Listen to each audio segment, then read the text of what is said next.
The topics and opinions expressed in the following show are solely those of the hosts and their guests and not those of W4CY Radio, its employees, or affiliates. We make no recommendations or endorsements for radio show programs, services, or products mentioned on air or on our web. No liability, explicit or implied, shall be extended to W4CY Radio or its employees or affiliates. Any questions or comments should be directed to those show hosts. Thank you for choosing W4CY Radio.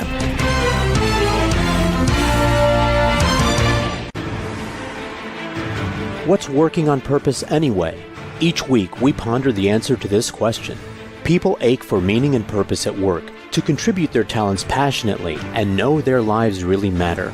They crave being part of an organization that inspires them and helps them grow into realizing their highest potential. Business can be such a force for good in the world, elevating humanity. In our program, we provide guidance and inspiration to help usher in this world we all want, working on purpose. Now, here's your host, Dr. Elise Cortez.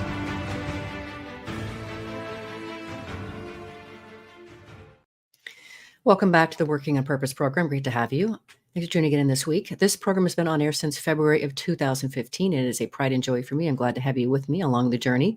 I'm your host, Dr. Elise Cortez, and if we've not met before and you don't know me, I'm an organizational psychologist and logotherapist, speaker, and author, and my team and I at Gusto now help companies to enliven and fortify their operations by articulating their purpose and building inspirational leaders and cultures activated by meaning and purpose to turn those companies from a flatline EKG to a vibrant destination workplace.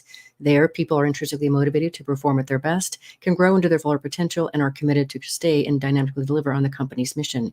You can learn more about us and how we can work together at gusto-now.com or my personal site, elisecortez.com. Now, getting into today's program with us is Jerry Colonna, an executive coach who uses the skills he learned as a venture capitalist to help entrepreneurs. He is a co-founder and CEO of Reboot, the executive coaching and leadership development company, host of the Reboot podcast, and author of Reunion, Leadership and the Longing to Belong and Reboot, and also Reboot, Leadership and the Art of Growing Up. He joins us today from Boulder, Colorado. Jerry, a hearty welcome to Working on Purpose. Oh, thanks for having me, and what a delight it is to be with you. Likewise, my new friend. As I told you before we got on air, I thoroughly enjoyed every decadent word in your book, and I think the world desperately needs this beautiful book that you created, so I'm very happy to share it with my listeners across the world. So I want to start by just jumping in. One, how wonderful that your foreword is by Parker Palmer. I'm very envious that you have him as your forward and your friend and also fellow mentor, it sounds like. But what I thought was really beautiful, and I think this is so important to start here, Jerry, is there's a quote in the beginning of his foreword where he talks about you and also talks about some of your work in your Reboot book. But then I think it's really great that he's also emphasizing that what you say is the leaders of the world need today, that you argue, and I agree, will come only as they learn how to work with their wounds in ways that make it unnecessary to work them out on others. Yeah, Parker has a way with words, doesn't he? That is so compelling. And, one thing that I've come to in my own work, Jerry, it is maybe like a bit like your journey, is that's what I've come to understand. We're all walking wounded. It's just the extent to which how we work this stuff out. And certainly if we haven't, what a disaster that is as a leader. Yeah, well, I think the world is rife with examples of people who hold power, who are using that power inappropriately to somehow heal the wounds that they carry. And the result is that they create more toxicity and more pain and more wounds, rather than doing the hard work of, the subtitle of my first book, Leadership and the Art of Growing Up, doing the hard work of actually growing up and becoming a full-fledged adult before you try to wield power. Yeah. I think it's so critical what you're talking about. And of course, we know this is unconscious. They don't know the extent to which they're wounded, which makes it even worse. Right. So I really applaud, and we'll get into some of your radical self-inquiry later because I think it's really powerful. But, as I was putting together what I wanted to talk with you about in this program, I was thinking if this is a book about belonging, we can't really talk about belonging if we don't first talk about othering. So Will you share your perspective about what's othering?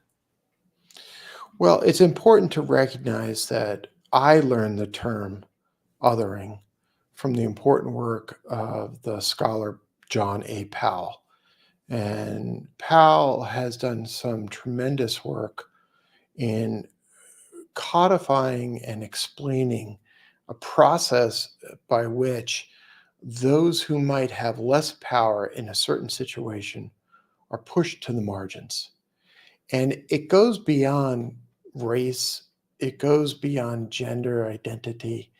It really speaks in the broadest possible terms to this experience of being made to feel that we are other than that which is dominant. And there's a close experience of dehumanization that can occur with the othering that we so experience. Beautifully articulated. I think it's so important to have access to that idea of othering.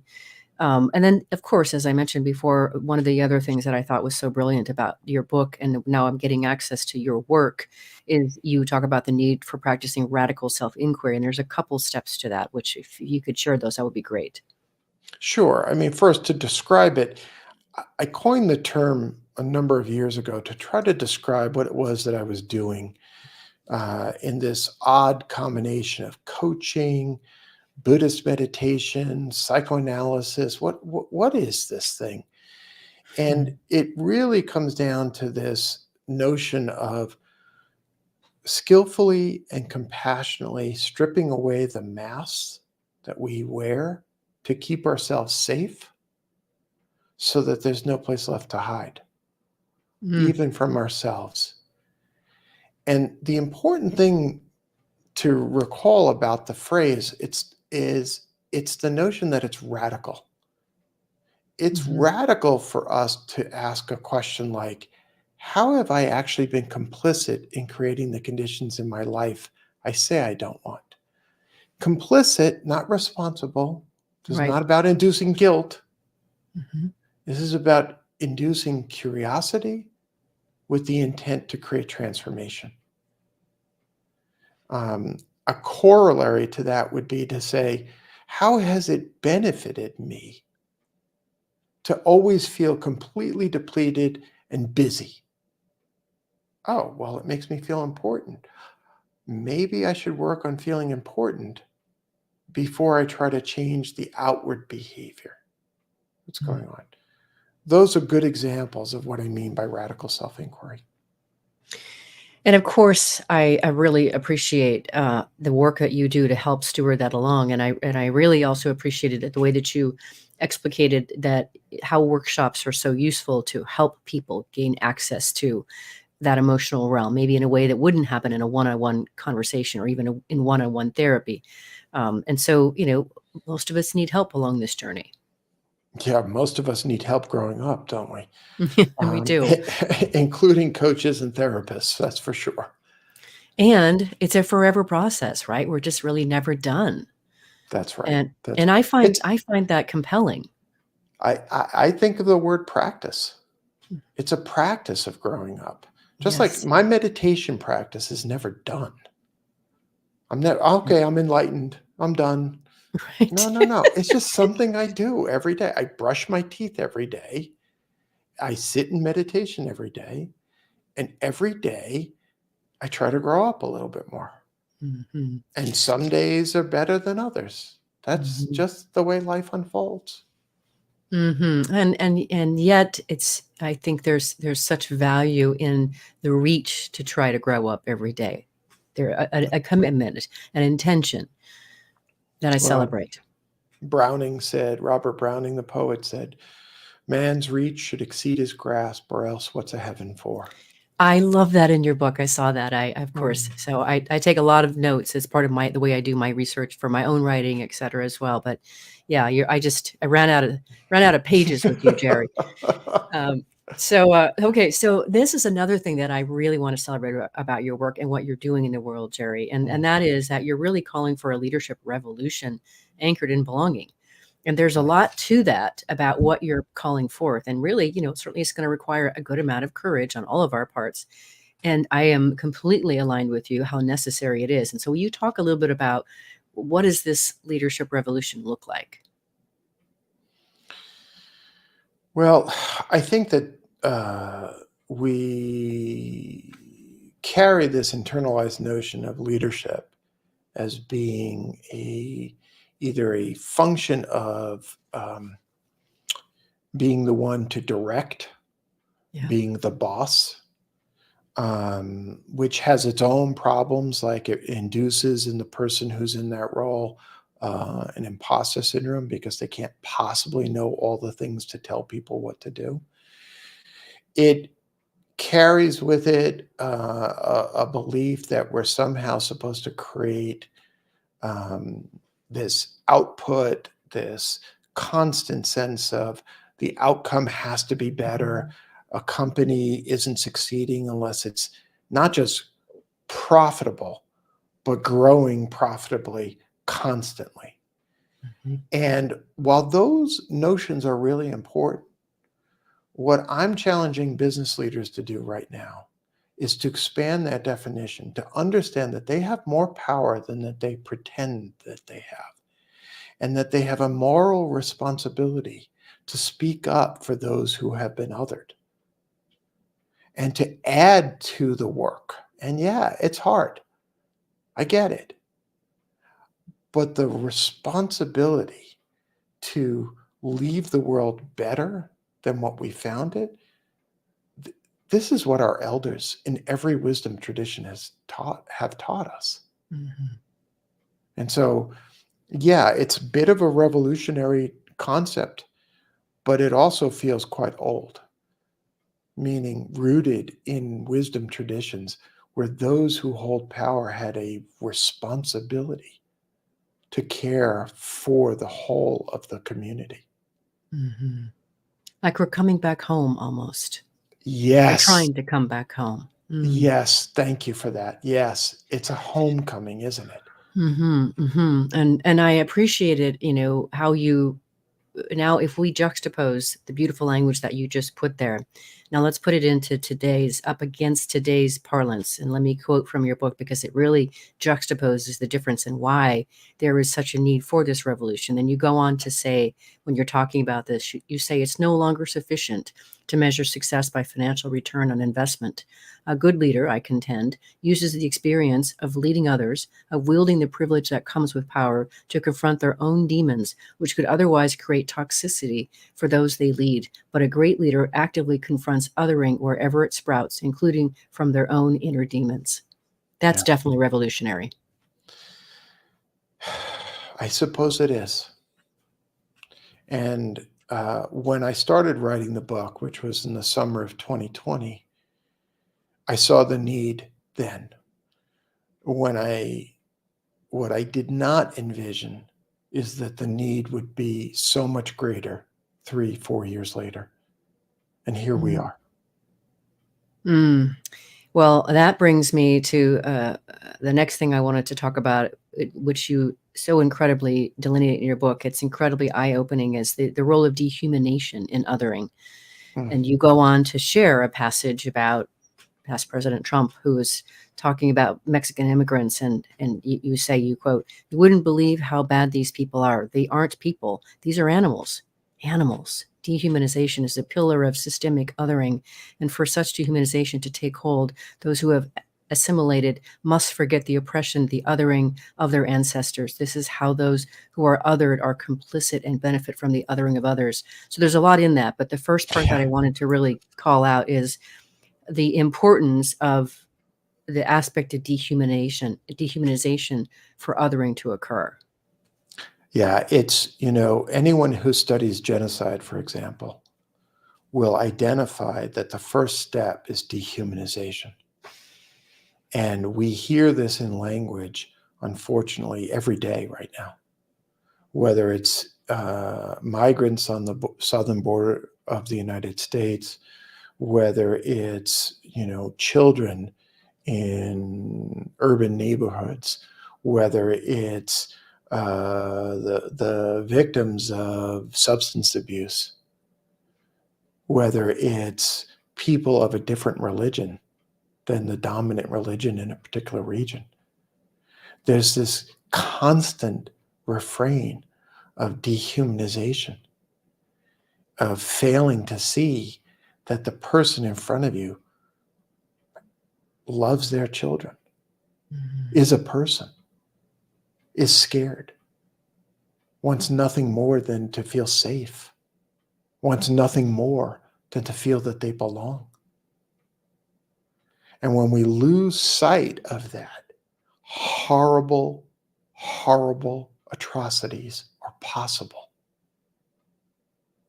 You know, I'm a Buddhist, and I fundamentally believe that the core of the human existence is compassion. Mm-hmm. And the thing that works against compassion is to no longer see the person opposite you as a human being. As I say in the book, that dehumanization makes it possible to look past the experience of our ancestors, to look past what actually happened to them. And instead of seeing kinship with those who might be a climate refuge or an economic asylum seeker or a political asylum seeker or a 13-year-old girl looking for health care because she was raped, instead of seeing the person in that, they become an object of ideology, less than human. Dangerous, very dangerous. Now, on that note, let's let our listeners and viewers just kind of let that sink in, chew on that a little bit. We'll take our first break. I'm your host, Dr. Elise Cortez. We've been on the air with Jerry Colonna. He's the author of Reunion, Leadership and the Longing to Belong, and also Reboot, Leadership and the Art of Growing Up. We've been talking first about the notion of othering and dehumanization. After the break, we're going to start talking about the power of inclusion. Stay with us. We'll be right back.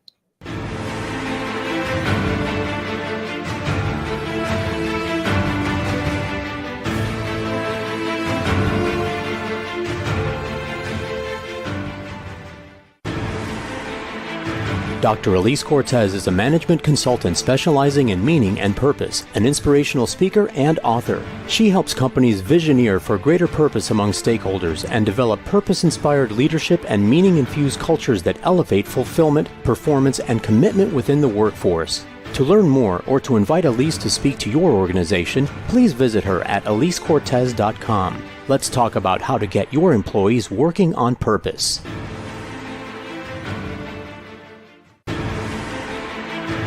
This is Working on Purpose with Dr. Elise Cortez. To reach our program today or to open a conversation with Elise, send an email to Elise, A-L-I-S-E, at elisecortez.com. Now, back to Working on Purpose.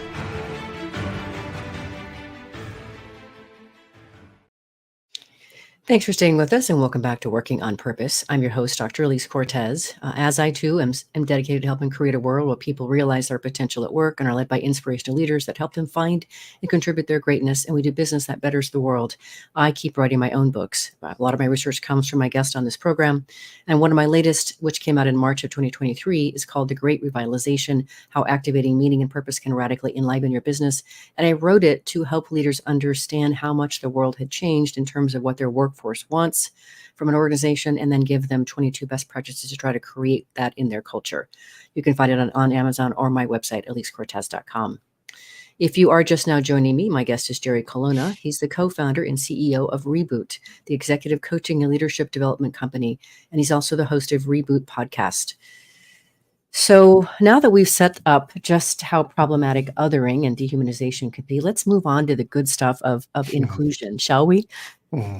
So I love it. I love how you talk about how your work has also been informed by your beautiful daughter, Emma, and how she help you understand with the idea of it's not enough to be an ally, but we need to be co-conspirators. So would you talk a bit about your perspective on inclusion, what really it is when it's at its best and its power? Well, the term that I started playing with when I was writing the book is systemic belonging. And people like that term. I came to that when I started thinking about systemic oppression and systemic racism as expressions of othering. And I realized that systemic problems require systemic solutions, and that there are limitations. There are clear limitations in what we have done collectively to advance the sense of inclusivity through most of our diversity, equity, and inclusivity programs. And what was missing from my perspective was the work required by those who hold the most power within an organization. And by leaning into something another friend said, not just the brilliant advice from my fierce daughter, but this notion, in my first book, I wrote about this notion of us being motivated but for the pursuit of love, safety, and belonging. And that those really drive so much of our behavior. And a good friend, Justin Scott Campbell, who himself is a wonderful DEI consultant, he wrote to me and he said, Jerry, inclusivity is the felt sense of love, safety, and belonging. And it just knocked me on my butt, because that's it. You know, what's missing in so much of our efforts is that felt sense of love, safety, and belonging. And so I think that the reach here is to create a pervasive sense of belonging that is system-wide, that even when the organization fails to live up to that aspiration, it remembers that aspiration and goes right back to it. That's what I meant when I talked about being centered on belonging. So I do want you to distinguish, if you would, trust, safety, and belonging. But before we do, we must do this, Jerry. One of the things that I just loved that you shared in your book is that you're known as the man who makes people cry. And the reason that you do that is because you make them feel seen and heard.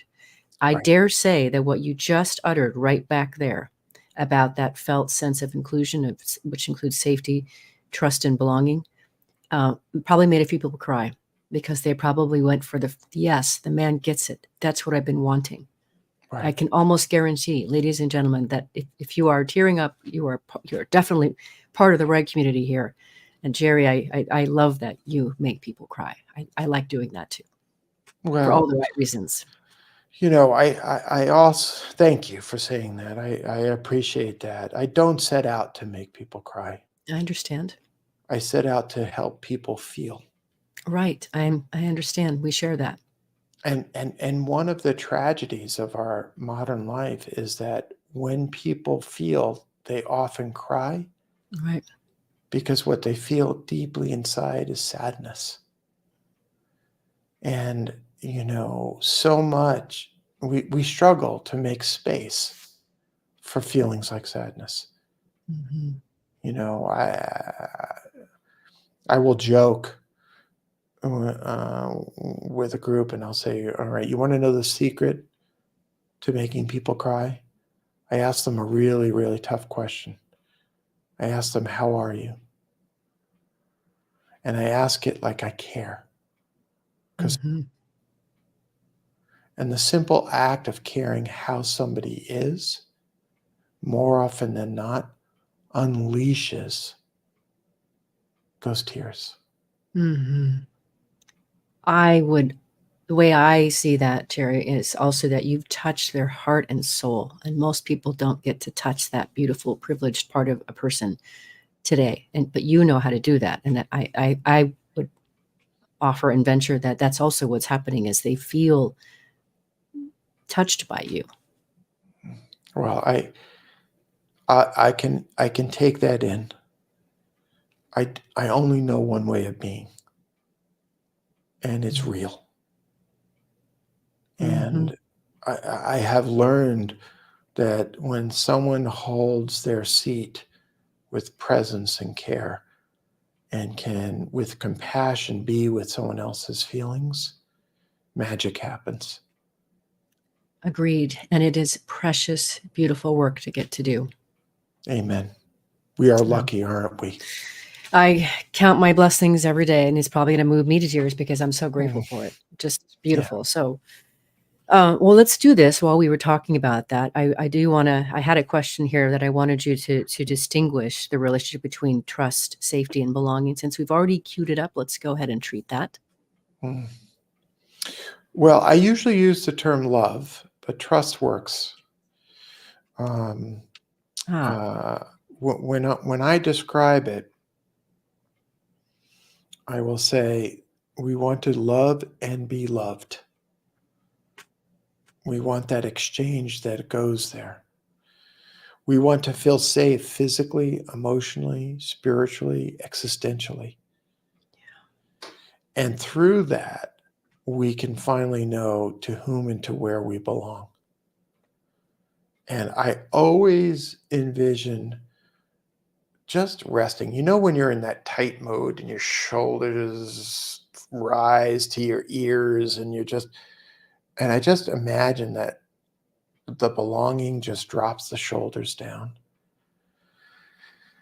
And you can take a deep breath, a parasympathetic nervous system reset, and just go, okay, I can kick my shoes off and I can feel at home.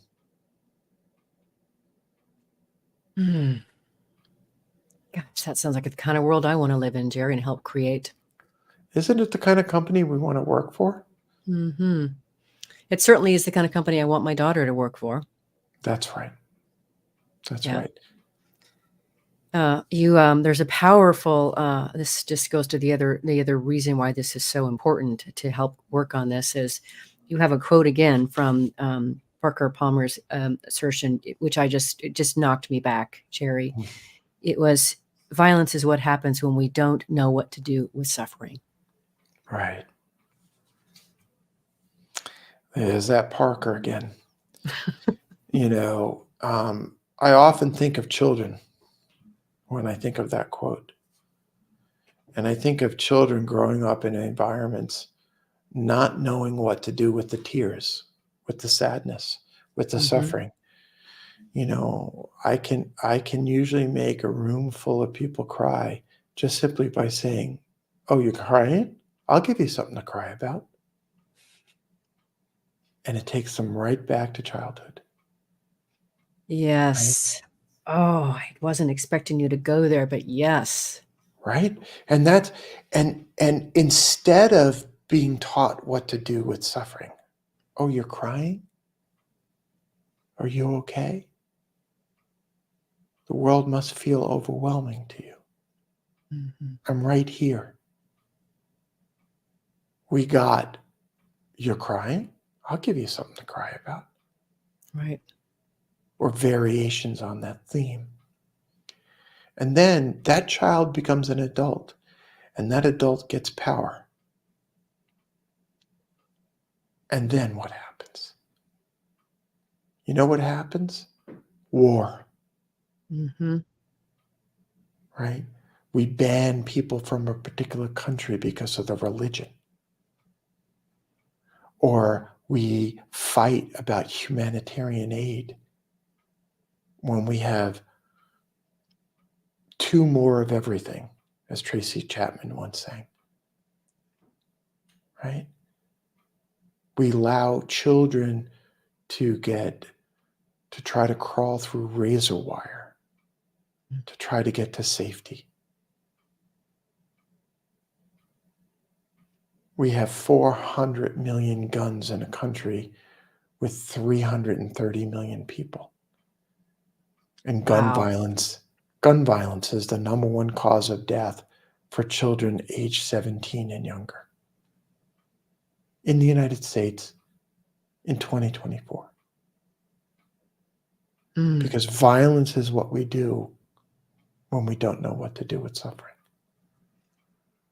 I want to go back, and I had pulled out a passage that I thought was so incredibly compelling, and I think it bears sharing at this point because I want our listeners and viewers to really understand how this idea of belonging that we were talking about has such huge ramifications when it's not present. And it's going to expand on what you just said there, Jerry. So this is in your Wages of Separation chapter. And you illustrate the catastrophic effects of othering, and also that suffering or violence that happens when the suffering, we don't know what to do with the suffering. So you say, this is incredible. We fly the flag at half-mast every week. Every week, another shooting. Each week, it seems we bear witness to horrific manifestations of our deep fear of the other. Worshippers in churches, temples, and synagogues murdered because of how and to whom they pray. Or sometimes it's revelers in a nightclub murdered because of who and how they love. Sometimes it's supermarket shoppers, perhaps a Black grandmother picking out produce, targeted because the shooter believed lies about white people being replaced. Sometimes it's students, college, high school, middle school, fourth grade, or God help us, kindergartners preparing for summer break. And sometimes it's an unarmed Black man stopped for a traffic violation or killed because the hoodie he was wearing, even the Skittles candies he was carrying, seemed threatening. Yeah. Yeah. That's a hard passage for me to even hear. And I wrote that in the weeks following the shooting in Uvalde, Texas. And I wrote that trying to grapple with how can we live in a world where babies are shot? And what is my moral responsibility as a person born to this body, white, straight, cisgender, male, with power and privilege? What is my responsibility in a world like that? And, you know, we focused on dehumanization before. Let's also focus on the numbing that happens. Because I think that one of our safety mechanisms is to benumb ourselves, to kind of normalize what is extraordinarily atrocious. And maybe what's revolutionary about what I'm doing is, or what's certainly uncomfortable about what I'm doing, is to say there's a through line that connects all of these activities, including activities that would deny human and civil and healthcare rights to our brothers and sisters, or the ability to find the medical care that they deserve because they're trying to sort through who they are in the world. Yeah. Because we're so frightened. We're so threatened by something that seems different.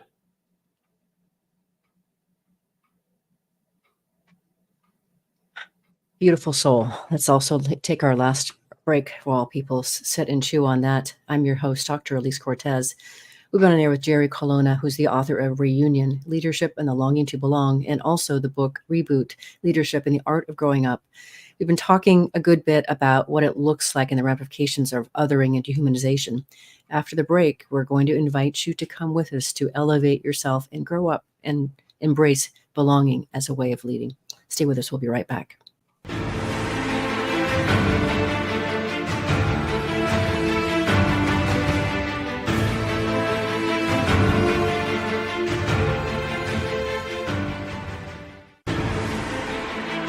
Dr. Elise Cortez is a management consultant specializing in meaning and purpose, an inspirational speaker and author. She helps companies visioneer for greater purpose among stakeholders and develop purpose-inspired leadership and meaning-infused cultures that elevate fulfillment, performance, and commitment within the workforce. To learn more or to invite Elise to speak to your organization, please visit her at elisecortez.com. Let's talk about how to get your employees working on purpose.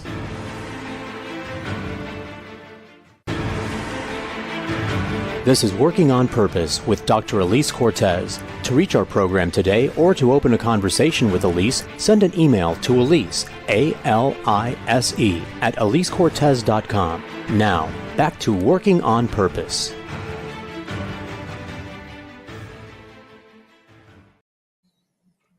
Thanks for staying with us and welcome back to Working on Purpose. I'm your host, Dr. Elise Cortez. I mentioned in the last break that I put out my last book, The Great Revitalization for Business Leaders in March of 2023. What I did for you is I created a 3-page assessment that you can download from my website to ascertain the extent to which your organization is actually providing a culture that would actually attract and want to keep the kind of people that are looking for and wanting to work today, what today's workforce wants. You can find it at gusto-now.com. If you are now just joining us, my guest is Jerry Colonna. He's the co-founder and CEO of Reboot, the executive coaching and leadership development company, and the host of Reboot Podcast. So for this next and last section here, Jerry, what I wanted to focus on is really situating what we can do now. So we've, I think, made a very good case for why this is a problem and how it's affecting the world, peace, and our health and vitality. So for this next segment, I wanted to put forth that invitation. And so first, I want to read this passage that you set forth here, because we talked about it just before we got on air, and I want to situate it as an invitation for everyone that's listening and watching. You say, this is true leadership. You say, I try despite knowing that I may fail, but I can't be a bridge if I am unwilling to be trodden on.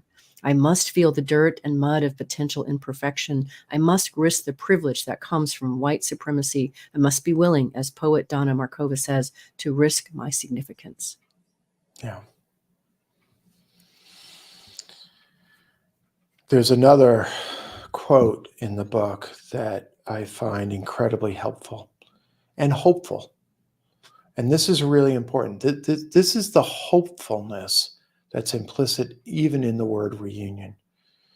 And the quote is the epigraph to chapter 7, which comes from the Talmud.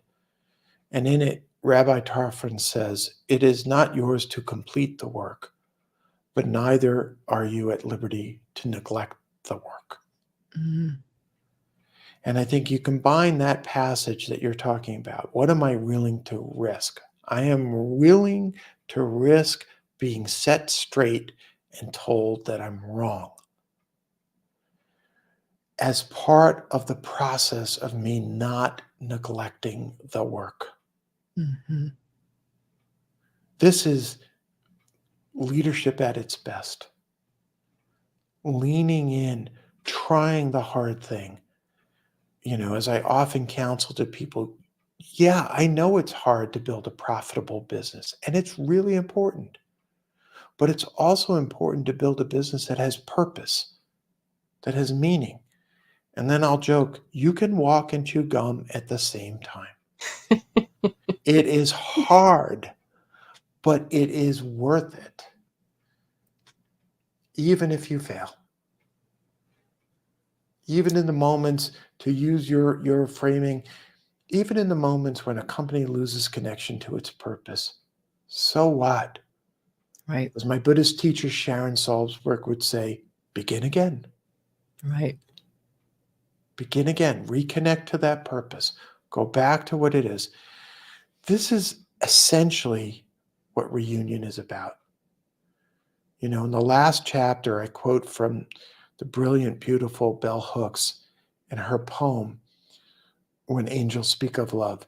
When angels speak of love, they tell us all things are union and reunion.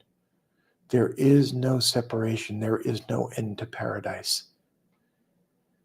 Now, what that brilliant elder tells us in that poem is that the possibility exists for us to be together again. And we have to try, knowing that we will fail, because the stakes are so high and it's so worth it. I think it is a profoundly and radically beautiful use of your one precious life. That's what I think. Amen. I wanted you to talk a little bit more about your reunion process. I was completely dazzled by the way you describe it in your book. And if you could just talk a little bit to it, I know we could spend a whole podcast on that process, but if you could describe a bit of what that means or how you steward it for organizations. One of the insights I got was that there was a I did not know to whom I belonged. And I realized that I have been walking through the world with power, exhorting people to be better humans so that they might be better leaders. Mhm. And I realized that there was a gap in my own understanding of to whom and to where I belong. Or as Parker writes in the foreword, whose am I? Not who am I, right? And so for me, part of the reunion process and what I think may be different about what I'm proposing is that part of the preliminary work to creating a systemic sense of belonging is for those of us who hold power to reconnect with the experience, the reality of the experience of our ancestors.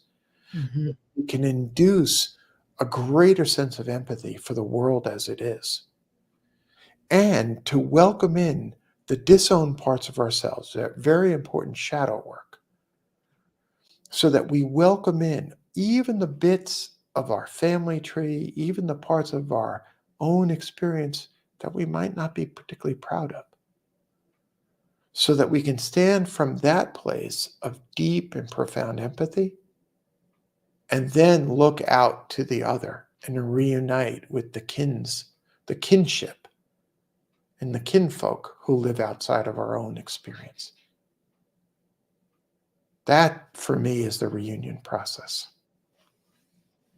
Your story that you weave throughout the book, Jerry, about your own family that you grew up in, and of course your grandparents, and then going back and claiming your grandmother in Ireland, My biological grandmother in Ireland. biological grandmother. It's just so powerful. And the story that you talk in the book about the woman CEO who couldn't figure out why everybody was quitting, and they all were leaving because of pay, and you helped her understand, how she could connect back to her previous ancestors who had been slave owners. Right. Incredibly powerful, Jerry. I've never seen anybody do this kind of work. My last chapter in The Great Revitalization is on spiritual intelligence. And like you, I'm waiting for somebody to come running up after me saying, there's no business talking about spiritual intelligence in the business world.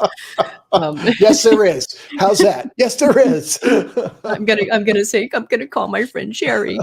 Amen. So I just think that's stunningly beautiful. And you take it further though, Jerry. And when you talk about your reunion process, that I just thought was so incredible. You say what's needed for true reunion and therefore lasting transformation are visceral somatic experiences coupled with repetition, reverie, active imagination, art such as poetry, all draw people into their bodies, into their hearts. Then the energy that is stirred up becomes the fuel for transformation, connection, and reunion. That is why beauty and art are needed. Reunion, like welcoming the unwelcome, begins with a broken heart. Yeah. Yeah. Well, that little bit of wisdom comes to me from my teacher and friend, Anipema Chodron, the Buddhist nun, who always talks about starting with the broken heart. And that particular passage, by the way, was spurred by someone wrote to me and asked me what I find to be a really funny question. He said, "Why do you write so beautifully?" And I said, I don't know how else to write. But then I gave it some thought and I realized that transformation cannot just occur at the intellectual level. It has to occur at the artistic level, at the soul level. So to go back to your question of why spirituality matters, spirituality matters is because that's our catch-all phrase for that which moves the soul. Yes. We do not create magic in businesses because it's intellectually correct. We do so because we're creatively inspired. Mm-hmm. I completely agree. And that brings me to the next thing I wanted to serve up to our listeners and viewers. And this is really, it's a profound invitation. It's a heartfelt, soulful invitation to come with us and to build a company, as Jerry says, that your children would want to work for, that my child would want to work for, that anybody's child would want to work for. And you can do that. And actually, what I'm very heartened by, Jerry, is in the work that I get to do and the people that I associate with, I see more and more companies and leaders working and reaching to try to do just this. It's so heartening. It's so encouraging. So this is happening. And so I was really just, there were so many things about your book that I just really thought were so fresh. But, building and organizations people can belong, not just wealth creation for investors, but this organization becomes the purpose of for the purpose of building healthy, profitable containers. I've never heard anybody use that word of containers, but that opens something really beautiful. It's way bigger than culture when you use that word container. So if you could speak a little bit about this invitation that we're putting forth here to build these kinds of companies, what does that look like? Sure. So I often speak of the container of an organization, and I'll hold up a coffee mug of some sort, and I'll talk about how important it is that the mug not leak. Right? It kind of defeats the purpose. And so it's really important to have an economically viable container, to have a business that has a tomorrow. But I'll point out that a container that lacks content lacks meaning. Yeah. And content that lacks container is useless. And so you need both. You need to be able to drink the tea that's in the cup, as well as be able to lift the tea to your mouth. And so the two go hand in hand. One of the misunderstandings, one of the myths that we carry in business is that purpose and the business of the business are in opposition. Right. They actually go hand in hand. They create a much more enjoyable whole. And they give meaning to the content, to the container, in a way like nothing else. That is what purpose is. That is mission. Well, there's a couple more things I want to get out of you if we possibly can, but I think we would be remiss if we didn't talk about this idea to achieve this, or to at least contribute to achieving this, of creating cultures of going first, where the leader starts this process. So can you just speak a little bit? We're about maybe a minute or so away. Yeah, even less. I mean, this is why I go deep and tell my story of searching to understand who my father's biological mother was. See, I understand that I have a microphone. And if I go first and I do it in a way that creates space for the other, I am making it safe for you to go. So going first means taking that risk, being vulnerable, being the first to say, here's what happened to me. Yeah, you say, when those who hold power in any community share their story with a genuine attempt to say the unsaid, unwelcome things, you not only create possibility of the connection implicit with, and your story is my story, but we foster a safety that may make it possible for those with less power to share their stories. Yeah, that's it. Well, Jerry, it is, as I think I've conveyed to you that I'm really a beautiful, I'm heartened by your work. I'm grateful to be connected with you. I'm really happy to share you with my listeners and viewers around the world. Just in our last bit here, maybe 30 seconds, what would you like to leave our listeners and viewers with? Hope. The world can feel like a dumpster fire of disunion and pain and suffering, but do the hard work of seeing kinfolk. We are all, as I describe in the book, individual fingers on the same hand. We are all interconnected and interdependent. We need each other. That's how we're going to solve the problems together. Community. Beautiful soul. Thank you very much for being on Working on Purpose. Listeners and viewers, you're going to want to stay connected to this man.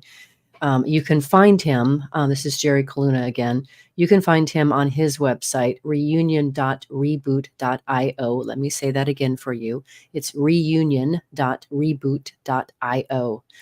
Check out his books, check out his work, and if there's a way to follow him, I'm sure you're going to want to do that. Last week, if you missed the live show, you can always catch it via recorded podcast. We were on with Brad Dutzer talking about the same topic of belonging, but viewed from the lens of 5 actions he advises leaders to include in their leadership from his book, Belonging Rules. And those actions are: turn into the power, listen without labels, choose identity over purpose, challenge everything, and demand 100% of the truth. Next week, we'll be on the air with Roger Firestein talking about his Solve the Real Problem book, because what you think is the problem is usually not the problem. See you there. And remember that work is one of the greatest adventures that we have and means of realizing our potential and making the impact we crave. So let's work on purpose. We hope you've enjoyed this week's program. Be sure to tune into Working on Purpose, featuring your host, Dr. Elise Cortez, each week on W4CY. Together, we'll create a world where business operates conscientiously, leadership inspires impassioned performance, and employees are fulfilled in work that provides the meaning and purpose they crave. See you there. Let's work on purpose.